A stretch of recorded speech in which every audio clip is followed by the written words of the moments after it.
So I guess we'll go ahead and get started. Welcome to Primary Care Lecture Series. The talk today is cannabis, the science of cannabis, and our lecturer is Dr. Abrams. He is the Chief of Hematology and Oncology at San Francisco General since 1983. He's been on the forefront of HIV/AIDS research and treatment. He has done some of the very important first research on HIV neuropathy and the use of cannabis in treating that. And he continues to do a lot of research in every area of oncology and cannabis. He's also currently the Director of Clinical Programs at the Osher Center for Integrative Medicine at UCSF Medical Center, Mount Zion, where he does integrative medical consultations for cannabis patients, or for cancer patients, involving a multidisciplinary approach to dealing with that cancer. And so today we have Dr. Abrams. I just want to give thanks to Fred Garner and the Society of Cannabis Clinicians for helping to provide the food and support our speaker. Just want to give them a thanks. Thank you. Thank you, Rolando, and thank you, Fred. And it's nice to be here. I would like to talk a bit about the use of marijuana as medicine. It's an old medicine, and we're learning more really how old it is, actually. We've felt that it's been in use in China and the Indian subcontinent for thousands of years, but recently Ethan Russo published a paper about a tomb that was found in western China with a Caucasian shaman apparently buried with quite a bit of female flowers of the cannabis plant. And it was still well preserved, and they analyzed it, and it is very much like cannabis that we have today. And the fact that it was only female flowers suggests that they knew that it had medicinal qualities, and they speculate that it was used either as medicine or for divination. Again, probably originating in China, then moving to the Indian subcontinent. Cannabis was first introduced into Western medicine in the 1840s by W.B. O'Shaughnessy, who was a surgeon for the British East Indies Company. And while he was in India, he appreciated many benefits of the use of cannabis as medicine.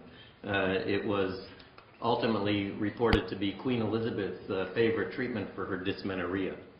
The putative actions at the time were analgesic, sedative, anti-inflammatory, antispasmodic, and anticonvulsant. And in the early part of the 20th century in the U.S., many different drug companies had cannabis extract preparations. This one is from Park Davis, but also Eli Lilly, Wyeth, and Sharp and Dohme also had their own cannabis preparations.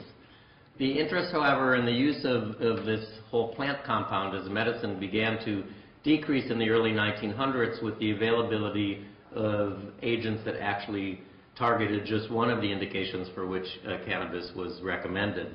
And the real death knell to the use of cannabis occurred in 1937 with the introduction of the so-called Marijuana Tax Act by Harry Anslinger, shown here. Harry Anslinger was a prohibitionist, and when prohibition ended, he felt he needed something else to sort of champion. He was also a racist, and he was afraid that the use of cannabis in Latin American and African American jazz musicians would lead to increased crime and mental health in the United States. So he, who became the first director of the Federal Narcotics Bureau, introduced this legislation in 1937, which imposed a tax of $1 an ounce for medical use and $100 an ounce for recreational use. And these were 1937 dollars, so this was not an insignificant tax. Now, interestingly, the American Medical Association stood virtually alone in opposing the Marijuana Tax Act because, number one, they believed any objective data regarding the harmful effects of cannabis were lacking, and that the act would impede future clinical investigations, which it certainly did. Ultimately, cannabis, which is what physicians were calling it at the time as opposed to marijuana, was removed from the U.S. pharmacopoeia in 1942. Up until that time, however, physicians could write prescriptions for cannabis for patients.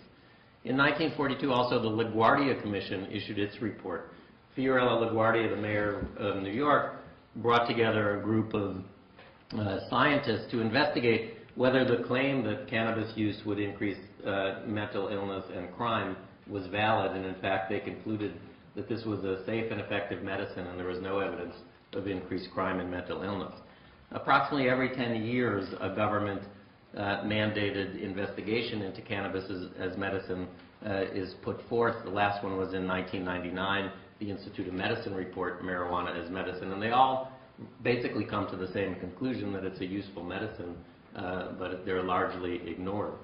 In 1970, with the Controlled Substances Act, cannabis got scheduled in so-called Schedule I.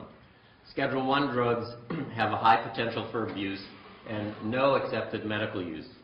Schedule II drugs, on contrary, are drugs that also have a high potential for abuse but have an accepted medical use, and we could write for them with our controlled prescription pads. The substances that cannabis keeps company with in Schedule I are heroin, LSD, etc. Most recently, GHB has been added. So when I first got interested in studying marijuana as a medicine, colleagues would say, gee, you know, Donald, what we do now is we don't smoke plants for medicine, and we sort of isolate, you know, the active moiety and put it in a capsule, and, you know, the Western pharmaceutically dominated paradigm of what a medicine is. And they said, well, how do you know what's working in this plant that has over 400 chemical compounds? And that, you know, that's a plus and a minus. Actually, it was my interest in cannabis as medicine as I became a student of this and became so appreciative of the power of this plant as a medicine that ultimately led me to basically change my career by taking the 2-year program in integrative medicine at the University of Arizona as a distance learning fellowship, because I was so interested in plants as medicine, spurred on by cannabis. And so now what I do is integrative medicine with cancer patients. But again, in Chinese medicine, for example, there are many herbs that are used still in their natural form, and if you extract a single active moiety from the whole stroma of the herb itself, you take it out of its context, and it could increase the toxicity and decrease the efficacy. So we know that the highest concentration of the bioactive compounds in cannabis is in the resin exuded from flowers of the female plants, and the main psychoactive component is delta-9 THC. But now it's felt that there are at least 70 other cannabinoid compounds that are identified in the plant itself, and delta-8 THC, for example, has been investigated by Raphael Mechoulam, a cannabis chemist in Israel, and it has been found to have good activity as an antiemetic in children with cancer receiving chemotherapy. Again, it's not present in our commercial available delta-9 preparation, but it is in the plant. Cannabidiol is something that we'll hear more about as time goes on, as cannabis therapeutics are advanced. But these are just names of some of the other non-delta-9 THC cannabinoids that may be present in the plant.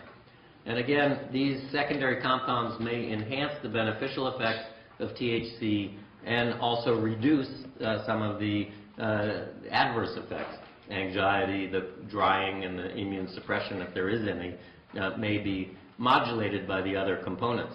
And those are just the cannabinoids, but the terpenoids and flavonoids, which are present in the plant, may also have beneficial clinical activities. So over the past 30 years, there has not been a lot of research done on marijuana as medicine because it's been, you know, put in Schedule I, and it's very difficult to do research. But many basic scientists have learned a lot about how cannabis works in the human body, and we now know that there are 2 receptors that have been identified, the CB1 receptor and the CB2. And these are coupled to G proteins and inhibit adenylyl cyclase. The central nervous system responses are predominantly mediated by the CB1 receptor, which has its largest concentration in the basal ganglion and cerebellum. And just to point out that the CB1 receptor is one of those 7 transmembrane receptors that are so important in biological, biochemical, and molecular biology of functioning. And activation of the receptor causes many different changes that lead to differentiation and change in cell function. This is just an example in the deep orange in this rat brain, shows the highest concentration of the CB1 receptor. Cannabinoid receptors are present in every animal species down to sponges. And so recently we went to an International Cannabinoid Research Society meeting which suggested cannabinoid receptors may be present in unicellular organisms. Now, why would all these animals have cannabinoid receptors? They're not meant to be smoking marijuana. I'll talk about that in a second. Let me just say that the CB2 receptor, I say it's not expressed in the brain, but again, at a recent meeting of the International Cannabinoid Research Society, there is some suggestion that it may be expressed in the brain. But this receptor was originally described in the macrophages in the marginal zone of the spleen, with the highest concentration in the peripheral blood in the B lymphocytes and natural killer cells, suggesting that this receptor may have something to do with immune response. So the receptor, why do all these animals and humans have these receptors? The answer is, like endorphins, we also make our own endogenous cannabinoids called the endocannabinoids. And the first one of these that was identified again by Raphael Mechoulam, the Israeli cannabinoid chemist, was called anandamide, from the Sanskrit word for bliss. And anandamide and the other endocannabinoids, most convincingly 2-AG, those are the two endocannabinoids, they complex with the cannabinoid receptor and then affect change in the cells. So why do we have endocannabinoids? I don't think anybody knows, but the best lay sort of explanation that I've read is by Michael Pollan, who wrote a book called The Botany of Desire. And he describes 4 plants that we think we've mastered, but he suggests that the plants have mastered us to make them better. And he suggests that we have endocannabinoids to help us forget things. So while I'm sitting here talking to you, I'm not remembering the last time I saw Fred or where I parked my car at San Francisco Airport, or, so I could forget. And then if we replace our endogenous cannabinoids with the plant cannabinoid or the phytocannabinoid by smoking or ingesting marijuana, we forget to forget. So everything becomes new, wow, like that. So that's why we think we have endocannabinoids. Now, many pharmaceutical companies are now working on modulation of the endogenous cannabinoid system via creating agonists and antagonists for the receptors. And what we know about the functions of CB1, when the endocannabinoid or the plant cannabinoid combines to the CB1 receptor, we think it impacts on appetite, immune function, muscle control, pain, intraocular pressure, cognition, emesis, neuroexcitability, reward mechanisms, and thermoregulation. Via the CB2 receptor, again, the receptor that's more commonly seen on cells of the immune system, we think that there may be effects on immune function, cell proliferation, certainly important to me as an oncologist, inflammation, and pain. So again, many pharmaceutical companies are now working to develop agonists or antagonists to CB1, CB2, looking to try to figure out how to increase or enhance or decrease the metabolism of the endocannabinoids, many different ways to modulate and manipulate the system to get physiologic and pharmacologic effects. The cannabinoid that we're most used to in medicine is dronabinol, otherwise known, the generic name is, the pharmaceutical name is Marinol. This is oral delta-9 THC, which was initially approved in 1986 for treatment of nausea and vomiting associated with chemotherapy. In 1992, the label was expanded on dronabinol to include treatment of AIDS-related appetite loss.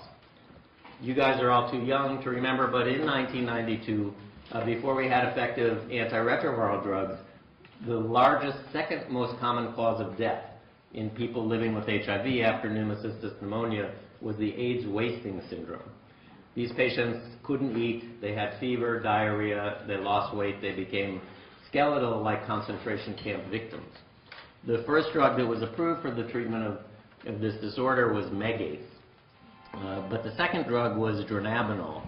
However, if you look at this advertisement carefully, because you need to have truth in advertising, you can see that in placebo-controlled studies, dronabinol did not actually lead to an increase in weight, but it led to an increase in appetite in these patients with HIV. But it was approved for political reasons, I think, mainly. And we started to give our patients in San Francisco and elsewhere with AIDS wasting syndrome, again, prior to the available and effective antiretroviral drugs, this oral THC. And the patients actually complained about it and said, you know, I don't like it. It takes a long time to work. You know, if I'm taking it to increase my appetite, the peak plasma concentration actually in research that we did occurs 2.5 hours after it's taken by mouth. And it lasts for a long time with a terminal half-life of 20 to 30 hours. But what you get, if you look at the pharmacokinetics, you get a very slow rise to a low peak that lasts for a long time. And in addition, when taken by mouth, either dronabinol or cannabis products, so people who eat brownies, for example, when the delta-9 goes through the liver, the first pass metabolism, delta-9 THC is converted to an 11-hydroxy metabolite, which also is psychoactive. So people who take Marinol or eat brownies, for example, often say that they get more of an effect than a sedating effect, if you will, than if they smoke. So when Marinol was released in '92, very shortly thereafter in '94, this is a front cover from one of the old gay newspapers that no longer exists in San Francisco, saying marijuana is good medicine because our patients just didn't like taking this pill. And what they're describing is really the benefits of the inhaled pharmacokinetics. When inhaled and taken rapidly into the bloodstream, redistributed, first of all, a considerable amount of the dose is lost in smoke and destroyed by combustion, but the peak blood level occurs in 30 minutes and then rapidly comes down, a little bit like an IV bolus. The half-life is shorter, and smaller amounts of this 11-hydroxy psychoactive metabolite are formed. So it is much easier to titrate the effect and much cleaner, if you will, than when taken by mouth. Now, in the 70s, research was done on marijuana and appetite stimulation. And what they did was they put a group of healthy controls in a room and had them smoke marijuana and gave them access ad lib to food. And they found that marijuana increased caloric intake, mainly in the form of between-meal snacks, fatty foods, and sweets. We called that the munchies in college when I went. But now we've become a little bit more sophisticated. And what we know about how this works is that anandamide, that endocannabinoid, in low concentrations in mice leads to a potent enhancement of appetite. The CB1 receptors are implicated in control of food intake via the lateral hypothalamus and the limbic system locations. CB1 knockout mice, those mice that don't have that receptor, eat less than wild-type mates. So it's felt that the CB1 receptors are involved in the motivational reward aspects of eating. And the system may also be involved in suckling because mother's milk has high levels of the other endocannabinoid. And if you give mice just at birth an antagonist to the CB1 receptor, that causes them to stop suckling and they die. So pharmaceutical companies said, let's make an antagonist to CB1 and give it to people to see if we can reduce weight in people who are obese, who are eating because of their reward mechanism being stimulated through food. And in fact, this drug is licensed and approved now in Europe, made by Sanofi, called Rimonabant. The drug is not yet approved in the United States because one of the side effects of blocking your cannabinoid receptor is depression and suicide. So the FDA decided that it wasn't worth it to have people lose 6 kilograms on average, is what it was, and have increased depression and suicide. Actually, one of my basic science cannabinoid chemist colleagues from Madrid, when we were talking about this drug, said to me, would you take something that blocks your CB1 receptor? So I guess the answer is no. I think until we know a little bit more about this, we probably shouldn't do it. So how did I, sort of a traditional oncologist working in HIV, get involved in medical marijuana research in the first place? Well, in 1992, the International AIDS Conference, in all places, was held in Amsterdam. And I was in Amsterdam, and I'm not making any disclosures here, but I was in my hotel room looking at CNN, world news headlines, and Mary Rathbun was being arrested. Mary was a 70-ish-year-old woman who was Volunteer of the Year for 2 years in a row at the AIDS clinic at San Francisco General Hospital. She would take our patients to X-ray, drop their prescriptions off in the pharmacy, and she would bake brownies for her kids, as she called them, and she was known as Brownie Mary. And her brownies were spiked. And here I was in Amsterdam looking at Brownie Mary being arrested for baking brownies for AIDS patients in Sonoma County. And when I came back, there was a letter on the desk addressed to the Director of Research in the AIDS program at San Francisco General, which I wasn't, but it found its way to my desk. The letter was from Rick Doblin, who is a Harvard PhD from the Harvard School of Government, interested in drug policy reform. And the letter suggested that a clinical trial showing the benefits of marijuana in AIDS patients should come from Brownie Mary's institution, as if she were our dean. So I said, okay, this sounded interesting. So I sent Rick Doblin our template for how to write a protocol for the Institutional Review Board, thinking since he's not an MD, I could sort of, tone him down and keep him away for a while. I said, send me a proposal. In a week, he sent me a proposal to compare marijuana brownies to Marinol. And I said, gee, if we're going to do an 8-week study, we need a stable supply of drug, and I don't think brownies are going to last for 8 weeks. So then, finally, in 1994, we submitted a proposal to look at 3 different strengths of inhaled THC versus dronabinol.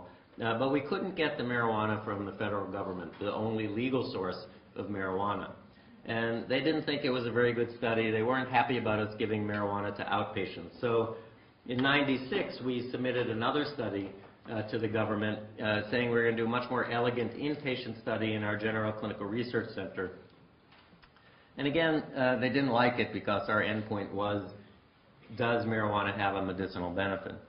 1997, it's interesting, I actually went to the Clinton inauguration, and I met with Alan Leshner, who at that time was head of NIDA, the National Institute on Drug Abuse, and he explained to me that these first 2 requests never could be granted because NIDA is the only legal source of marijuana for research in the country.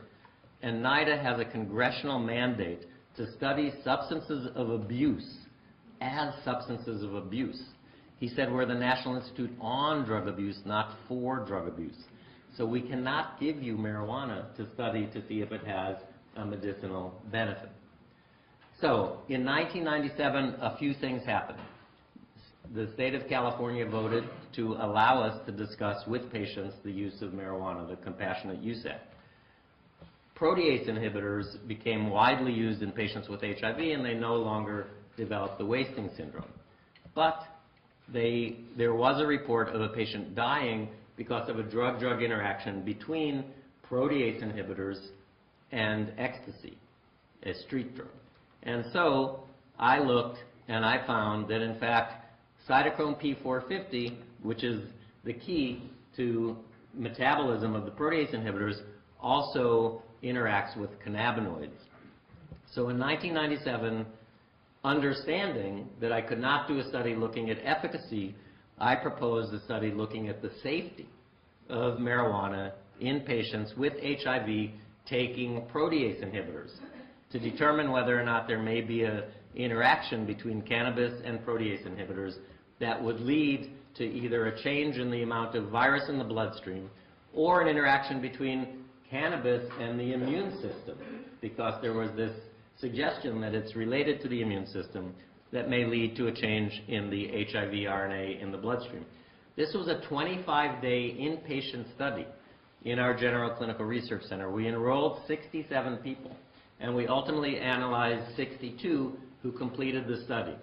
We had 3 arms. We had a group smoking the government's finest 3.6% THC cigarette 3 times a day, a group that took dronabinol 2.5 milligrams 3 times a day, and a group that took dronabinol placebo. The primary endpoint was change in viral load over 21 days of exposure to the study drug, and you can see that there was no change. Other things we looked at were change in the CD4 cells, the cells, as you know, that become destroyed by HIV. And in a 3-week period, both the marijuana and the dronabinol subjects increased their CD4 cells by about 28 to 29 cells, where in the placebo group, they only increased 1 cell. The difference at 21 days was not statistically significant between 1 and 29, but if we did a so-called repeated measures analysis, where we looked at data that also came on day 7 and 15 and 21, then or 7 and 15, then those differences were statistically significant. The CD8 cytotoxic suppressor cells, which fight viral infections, were clearly increased in the marijuana group compared to placebo, but not in the dronabinol group. And actually, the dronabinol people were interested in using our data to go back to get a different indication for dronabinol, because this study showed that compared to placebo, the dronabinol recipients gained 3.2 kilograms in 21 days, whereas the placebo group gained 1.1, and the marijuana smokers gained 3 kilos. So clearly, the cannabis did lead to weight gain in these patients. The study, however, was not powered for weight gain as an endpoint, so it was too small for them to take. So there's only so much safety studies of cannabis that you can do before you really want to study, does it work for anything? Because the opponents of cannabis still, to this day, say there's no evidence that it has any medical benefit for any condition, hence it remains Schedule 1 instead of being in any other schedule. Now, you have to think back to the days when California had a surplus in the budget. And Senator John Vasconcellos suggested that $3 million a year for 3 years be put aside to study the medical use of marijuana as a medicine. And established was the University of California Center for Medicinal Cannabis Research, the CMCR, which was basically there to fund clinical trials looking at the effectiveness of smoked marijuana. NIDA worked out a deal that as long as they weren't funding the research, and because they are the only legal source of marijuana, they would provide marijuana for studies that were favorably peer-reviewed and that the CMCR said that they would support. So the first study that our group did, and all of our studies are done at San Francisco General Hospital, which is a hospital very similar to this one, where we do have a general clinical research center and inpatient unit. The study that we did after our safety study, where we demonstrated that we could safely give HIV patients on protease inhibitors cannabis without disrupting their pharmacokinetics or their viral load, we knew that HIV neuropathic pain was difficult to treat. Patients told us that marijuana seemed to have some benefit, and there was some evidence in a preclinical animal model of peripheral neuropathy that cannabis may be effective. The preclinical model is the rat tail, the hot plate test. You put a rat's tail on a hot plate, and how long it can stay there sort of is a marker for neuropathic pain. So they found that rats could keep their tails longer on the hot plate when they're exposed to cannabis. So we decided to do a more human-type traditional study that was ultimately published in Neurology in 2007. This was a randomized placebo-controlled trial of cannabis in patients with painful HIV-associated sensory neuropathy. First, we did a 16-patient pilot study to assess what the magnitude of the effect might be so that we could calculate our sample size, and the required sample size we needed was 50, and you can see that's what we wound up with at the end of the trial. In addition to asking patients in the study how their neuropathic pain was, we felt that we needed to be fairly elegant and also include an experimental pain model. We knew that people that were concerned about the study would say, gee, you can't really blind cannabis. People are going to know whether they're smoking cannabis or placebo, and you're going to have only people who are marijuana activists are going to participate in the study, and they're all going to say if they think they got marijuana that their neuropathic pain is better, and if they think they're getting placebo that it's not. So we did an experimental pain model. Michael Robotham and Corinne Peterson from our Pain Clinical Research Center at UCSF used this model for evaluating opioids.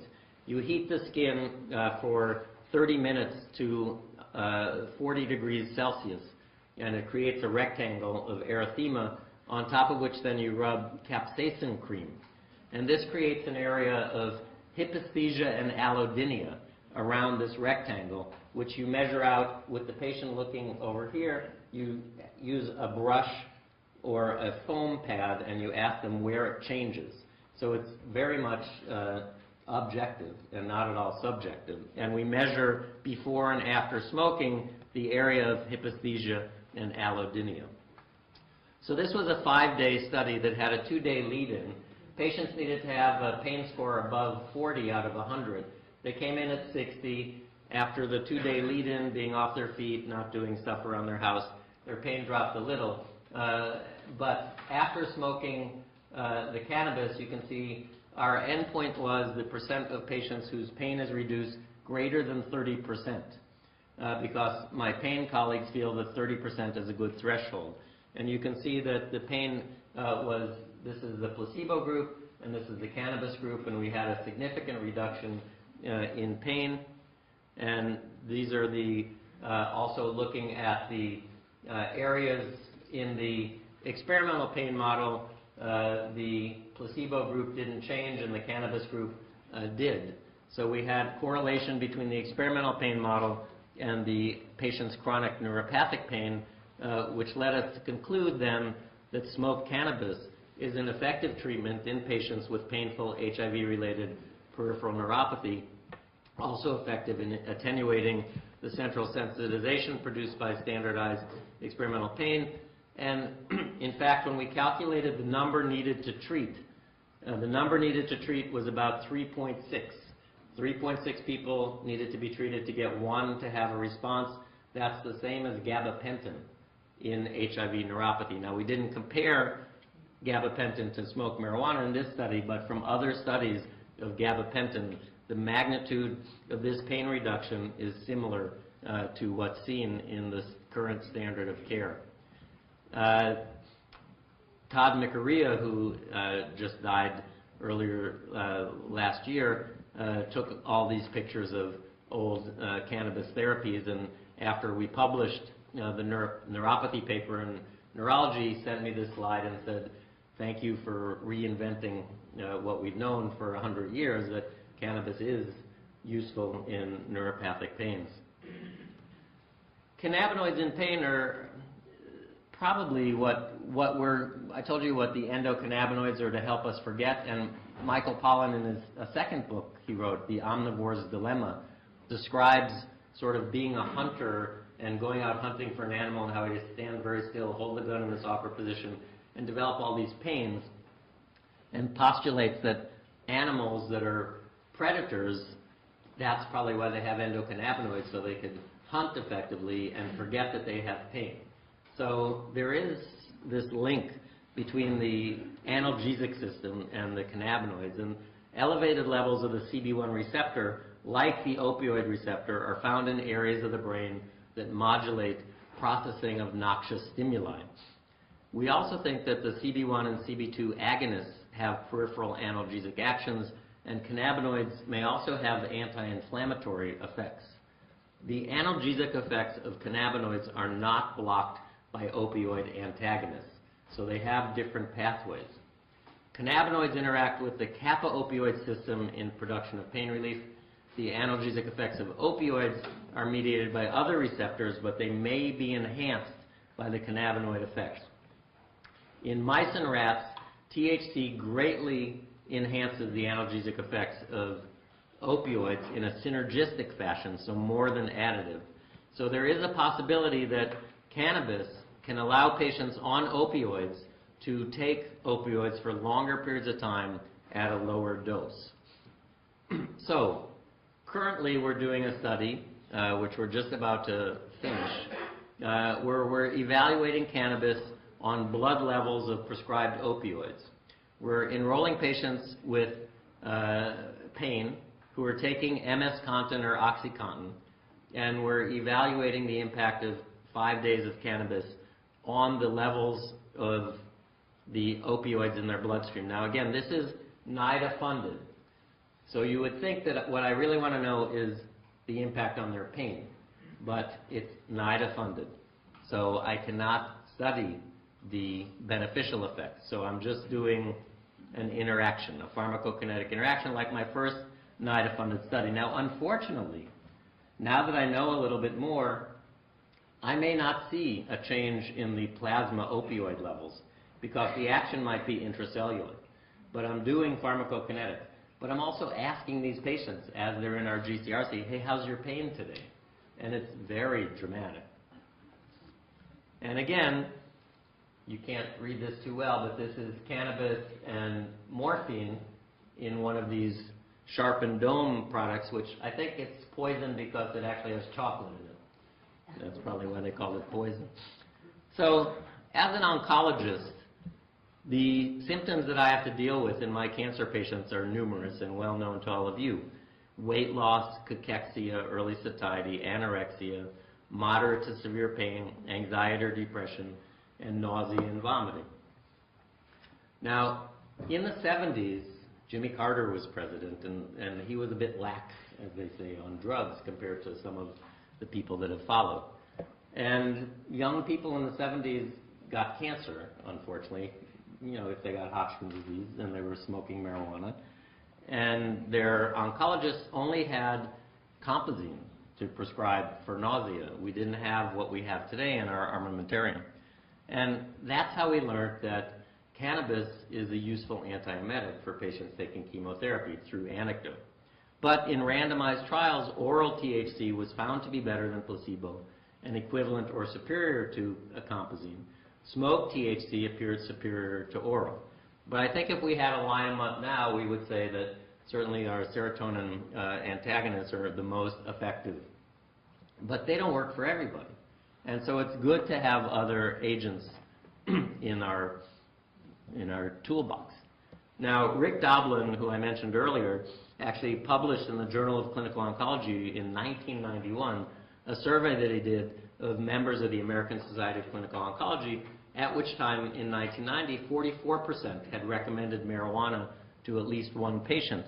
And marijuana was believed to be more effective than dronabinol by 44% of these oncologists, dronabinol more effective than marijuana by 13%. So again, in palliative care, weight loss, anorexia, nausea and vomiting, of the antiemetics, only cannabis also increases appetite. Granisetron does not increase appetite. Ondansetron, metoclopramide, they don't. Moderate to severe pain, anxiety, depression, these are all symptoms. In my work in integrative oncology at the Osher Center, I see mainly patients in consultation who are being cared for by another oncologist, but they say, my oncologist has never mentioned to me that maybe cannabis would be of use. So I find myself writing many letters. And when I go to these marijuana meetings where there's a bunch of basic scientists or people working with animals, they always describe euphoria as an adverse event or a side effect. And, I'm not sure it's an adverse experience, especially for a terminal patient. So a single treatment that increases appetite, decreases nausea and vomiting, relieves pain, improves mood, certainly I believe is a potentially useful tool in palliative medicine. Now, even more importantly, so I have a new book coming out. I won't try to be too gross, but March 9th, Donald Abrams and Andrew Weil's Integrative Oncology will be published by Oxford University Press. And there are 30 chapters, and Andrew wrote the first chapter, Why Integrative Oncology, and I wrote the chapter, Cannabis and Cancer, which follows a huge chapter on botanicals in cancer. And I wrote it with Manuel Guzman, who is the PhD in Madrid that I mentioned, who studies the basic science of cannabinoids and their anti-cancer effect. Because there is an increasing body of preclinical evidence that cannabinoids may have anti-cancer activity. There are also antioxidants and anti-inflammatory agents in the plant, the terpenoids and flavonoids. There's a suggestion that there's anti-tumor activity by way of the cannabinoid receptors inducing apoptosis and impairing tumor vascularization. Skin tumors and gliomas seem responsive in animal models, but actually, if you give nude mice tumor xenografts, cannabinoid curbs the growth of lung cancer, thyroid, lymphoma, skin cancer, and gliomas. So again, it's preclinical, but it's very exciting. Cannabinoids appear to induce apoptosis in the gliomas. Cannabinoid administration in mouse models differentiates tumor vascular hyperplasia, so it's probably associated with reduced expression of VEGF and VEGF receptors, which is what Avastin or bevacizumab is doing. Cannabinoids also appear to decrease the activity of matrix metalloprotein 2, which regulates the invasiveness of tumors and their tendency to metastasize. So, you know, this research was originally done in the United States in the 70s, but has been, nobody gets funded to do it anymore, so this research is all being done in Italy and Spain, and they are at the forefront. What about the safety of cannabis? People are concerned. There have never been a death reported from an overdose of cannabis. It's estimated that one would have to smoke 800 cigarettes. I think it's in 15 minutes to kill, and death would be secondary to carbon monoxide and not cannabinoids. By comparison, it would take 300 mLs of vodka or 60 milligrams of nicotine to produce a lethal effect. And the reason that there aren't any overdoses is because, unlike opioid receptors, the brainstem, which regulates respiration and other vital function, does not have cannabinoid receptors. They're in the cerebellum and the limbic system. The addictive potential and minor withdrawal syndrome of cannabis are less than or equal to caffeine. And then we worry about the risk of cancer. Donald Tashkin at UCLA has made his career for the past 40 years studying pulmonary side effects of cannabis. He shows that alveolar macrophages get black and that patients may be at risk for chronic bronchitis. He also shows that cigarette smokers who smoke cannabis have a reduced risk of COPD. He finally published his shocking pièce de résistance. I don't think this is the effect that they were expecting. They looked at 1,263 aerodigestive malignancies, so head and neck and lung cancer in the Los Angeles basin. So you always have your confounding smog here as an issue. But they did a case control study, and they found that people who were regular cannabis smokers had a 26% reduced risk of lung cancer compared to people who don't smoke. How is it possible? Anti-inflammatory, antioxidant, and the anti-tumor effects. Telling people that would be like saying that the Earth is a triangle. Had there not been 2 prior studies that supported it or made it less shocking to me. Number one was the government's NTP, National Toxicology Program, did a study in rats and mice where they fed them increasing dosages of THC via gavage and sacrificed them after 2 years. What they found was that the animals, in a dose-dependent fashion, that got the higher dosages lived longer and had fewer tumors, both benign and malignant, than the animals who didn't. One of my medical school classmates, Steve Sidney from Kaiser, Northern California, looked at Kaiser Permanente enrollees and divided them into 4 different groups. Never smoked cannabis or tobacco, only cannabis, or both. And these were men aged 29 to 44, and they were followed for 10 years, 5,000 people in each of those 4 cells. So you have 50,000 patient years of follow-up in each of those 4 cells. In the group that never smoked, at the end of 10 years, there were 2 cases of lung cancer. In the group that smoked tobacco, with or without cannabis, there were a 13-fold increase in the risk of lung cancer. In the group that only smoked cannabis, there were no cases. So the control group that didn't smoke anything had 2 cases. The other group had no cases. Intriguing. The Institute of Medicine, as I mentioned in their last report, said that the accumulated data indicate a potential therapeutic value for cannabinoid drugs in pain relief, control of nausea and vomiting, and appetite stimulation. And they say the effects of THC are best established. Well, that's because they don't let you study the effects of marijuana. And they say that the effects of cannabinoids are generally modest. Usually there are more effective medications. Just like I mentioned, as an antiemetic, you know, I prefer, God forbid, to have granisetron or ondansetron. But I believe it was Melissa Etheridge who just was treated for breast cancer and said she never could have gotten through her chemotherapy without having the availability of marijuana. So the Institute of Medicine report said the goal of clinical trials of smoked marijuana would not be to develop it as a licensed drug, but as a first step towards the development of non-smoked rapid onset cannabinoid delivery systems. So they recommend clinical trials of cannabinoid drugs with the goals of developing a rapid onset, reliable, and safe delivery system. So this led to another study that we did, funded by the Center for Medicinal Cannabis Research, investigating the so-called volcano vaporizer. The device was the product of a German medical device manufacturer. It's basically a heating element and a fan, and this is a turkey roasting bag, which is put on the end of this one-way valve. The cannabis is put on top of this chamber, and the fan inflates the bag with cannabis vapors. So instead of combusting plant material, what we're doing is vaporizing it and collecting the vapors in the bag. So it's felt that the vapors are cooler, purer, and probably less toxic than smoke. So we did the easiest study I have ever done in my life to enroll 25 to 40-year-old healthy cannabis smokers.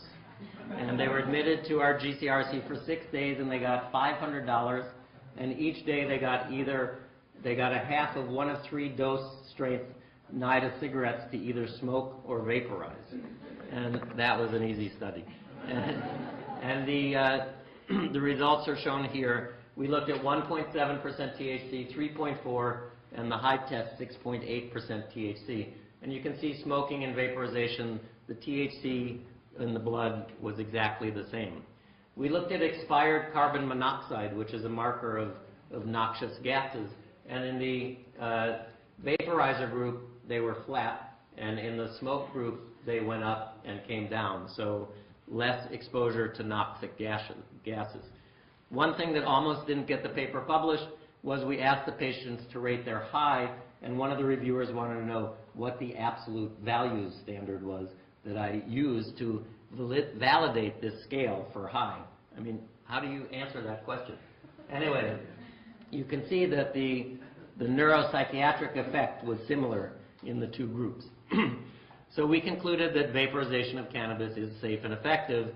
Plasma THC levels are comparable, physiologic effects are comparable, expired carbon monoxide is decreased. And that's why in our current opioid cannabinoid interaction study, we're not looking at smoked cannabis, we're looking at vaporized cannabis, because we do know that people do believe that smoking a medicine is not right.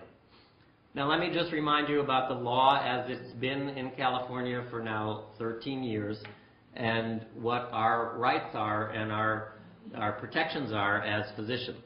The law allows for right to possess and cultivate marijuana for medical purposes where medical use has been deemed appropriate and recommended by a physician. It's for use in treatment of cancer, anorexia, AIDS, spasticity, glaucoma, arthritis, migraine, or any other illness for which marijuana provides relief. So huge. I was actually sent to meet with Eliot Spitzer when he was Attorney General of New York before he got impeached or whatever for being governor. And Eliot Spitzer, New York's legislation was going to make medical marijuana available to terminal patients who had no other options. I said, that seems a little draconian to me. Just to remind you, since we just celebrated the inauguration, I dragged up some of these old statistics. Yes, we do live in 2 states, Northern and Southern California, but even y'all down here passed it with over 50%. But in San Francisco, in that year, we had more people voting for medical marijuana than the president. However, this year, Obama had 84% of San Francisco. So the Medical Board of California, in their action report, said the intent of the board at this time is to reassure physicians that if they use the same proper care in recommending medical marijuana to their patients as they would any other medication or treatment, their activity will be viewed by the medical board just as any other appropriate medical intervention. Accepted standards should be followed as when recommending any medication. So do a history and a physical, send patients for consultation as necessary, and keep proper records. And they said in this report, if physicians use the same care in recommending medical marijuana to patients as they would recommending or approving any other medication or prescription drug, they have nothing to fear from the medical board. Next line, though, although it could trigger a federal action. So that is not going to happen. If you, as a primary care provider, discuss with your patient that they may benefit from the use of cannabis and say that you will continue to follow them if they choose to use it. That's all. And the one thing that is still a bit bizarre about this law is that you can then not tell a patient where to get it, because that's considered aiding and abetting. So that's the key thing that we need to remember. Nobody's going to go after a resident at a hospital like this writing a letter saying that you will continue to follow a patient in your practice should they choose to use cannabis. And you are denying people an effective medicine if you refuse to write those letters. But you don't know how to dose it. Well, patients are going to figure out the right dose. Dosing of any botanical is always complex because the plant products vary in their potency, containing varying amounts of the psychoactive or the medicinally active components. And it's difficult to standardize a dose of an inhaled medicine. For our clinical trials, we use the Fulton puff procedure. And we have them inhale for 5 seconds, hold for 10, and then wait for 45 before they resume. That's just so we can get a standardized delivery. And then there are individual variation in response to smoking cannabis. Some of it is set and setting, some of it is prior experience, and I bet you we're going to find out in the future that pharmacogenomics are also going to be a major influence on how people tolerate cannabis. Multiple variables dictate that dosing will be highly individualized. Patient-determined self-dosing model is recommended. A self-titration model is acceptable in view of the plant and host variables and the low toxicity of cannabis. Gabapentin, which I already mentioned, is another example of a drug with relatively low toxicity, probably more than cannabis, but high dosing limits. We start patients with 300 milligrams 3 times a day and say, crank it up until you're taking 3 times a day, or even 4 3 times a day. So we do have this sort of vague dosing. Now, just in ending a little bit more with some, socioeconomics and politics, I was treadmilling at the gym a few years ago, and Lou Dobbs did one of those quick votes. Do you believe the federal government should prosecute doctors who prescribe medical marijuana? And the next day I went on CNN online and I found the answer was 92% said no. And this is consistent with national surveys that found earlier that 75% of the respondents believe patients should have access to marijuana for medical purposes. And that's the same in surveys of physicians. Also, 3/4 believe that patients should have access. If you've gone to change.com or org, I forget which it is, apparently when you're supposed to rank what you think the biggest issues for the administration are, out of the top 5, number 1 and 4 were related to medical marijuana. And the first was that marijuana should just be legalized. This is what the number 1 advice to the Obama administration was. Now, this came from the Bulletin of Cannabis Reform, and it provides data that I think very few people realize, that cannabis is our number 1 cash crop in this country. And the amount of resources that are wasted by having it be an underground market are incredible. And the amount of tax money that we don't have because we're not taxing it is also quite astounding. So making cannabis a legal substance in this country, either as a medicine or just biting the bullet and realizing that it is much less toxic than alcohol and tobacco, look at what we could be doing right now. So, this is the year I graduated from high school. This Life magazine came out. Actually, I'm sorry, it was the year after. October 31st, 1969. Marijuana, at least 12 million Americans have now tried it. Are penalties too severe? Should it be legalized? The next president, however, was Nixon. And you know he recorded everything he ever said, so this is from Nixon himself.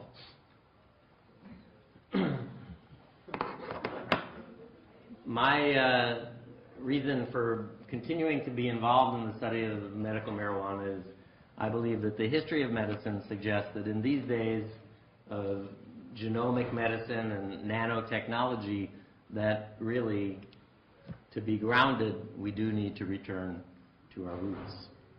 And with that, I'll say thank you for your attention, and I'm happy to answer any questions.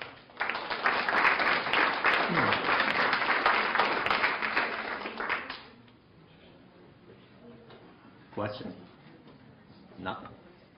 Yes. Thank you. Yes. Are there any problems with tolerance, the same way that people increase their tolerance to opiates? People who chronically smoke tend to need to smoke more to get an effect. I would say yes. Yes. Are there any studies out showing drug interactions with prescription medications and cannabis? Is there much out there? I haven't been able to find it. Yeah, well, I mean, I did the one on protease inhibitors, and we're doing the one on opioids now. But there's really a disincentive for people to study cannabis because it's very hard to do. And even if you do an elegant, nice study, it's very hard to get it published. So number one is getting the cannabis. Number two is designing it so that it's a doable study. And number three is getting it published. But, there are others besides ours that are out there. What particular drug are you thinking of? Yeah. I did ask that question. Yeah. I doubt that there would be any significant interaction personally. Yes. Are there any samples of letters that doctors can write for, to have in the chart for medical? Yeah, I'd be happy to, send one to Rolando if you wanted to, just the one I used. Never got me in trouble.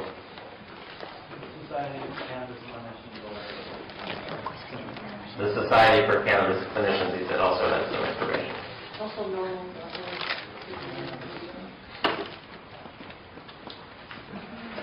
Good. All right. Happy New Administration.